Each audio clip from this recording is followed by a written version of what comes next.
महाराष्ट्र राज्याच्या विधानसभेत 2019 रोजी झालेला महाविकास आघाडी प्रयोग मिरज पंचायत समितीमध्ये पाहण्यास मिळाला।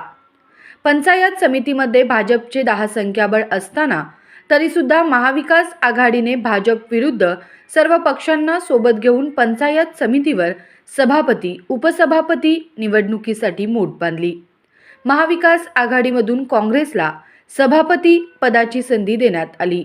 नरवाड गणातून निवडून आलेल्या तन्वी कमलेकर सभापतीपदी विराजमान झाल्या, तर मालगाव गुंडेवाडी गणातून निवडून आलेल्या ललिता शेजूळ यांची उपसभापतीपदी वर्णी लागली।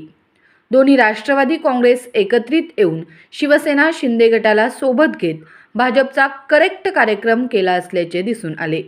यावेळी भाजपकडून राणी भोरे यांचा सभापती पदासाठी अर्ज भरण्यात आला होता, तर उपसभापती पदासाठी पांडुरंग पाटील यांचा भाजपकडून अर्ज भरण्यात आला होता।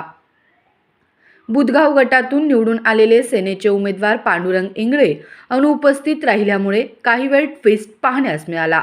मात्र महाविकास आघाडी 11 विरुद्ध भाजप 10 असा निवडणूक निकाल लागल्याने महाविकास आघाडीचा विजय झाला असल्याचे घोषित झाले।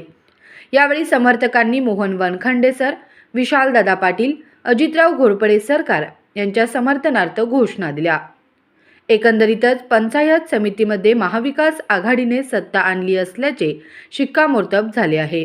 दोन्ही पदे मिरज पूर्व भागात दिल्यामुळे भाजपला हा धक्का मानला जात आहे।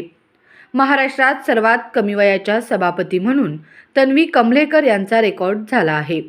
नरवाडमधील असलेल्या तन्वी कमलेकर 22 वर्षाच्या सभापती ठरल्या आहेत। त्यामुळे एकंदरीतच सभापतीपदी उच्च शिक्षित तन्वी कमलेकर विजयी झाल्याने पूर्व भागातून त्यांच्यावर अभिनंदनाचा वर्षाव होत आहे।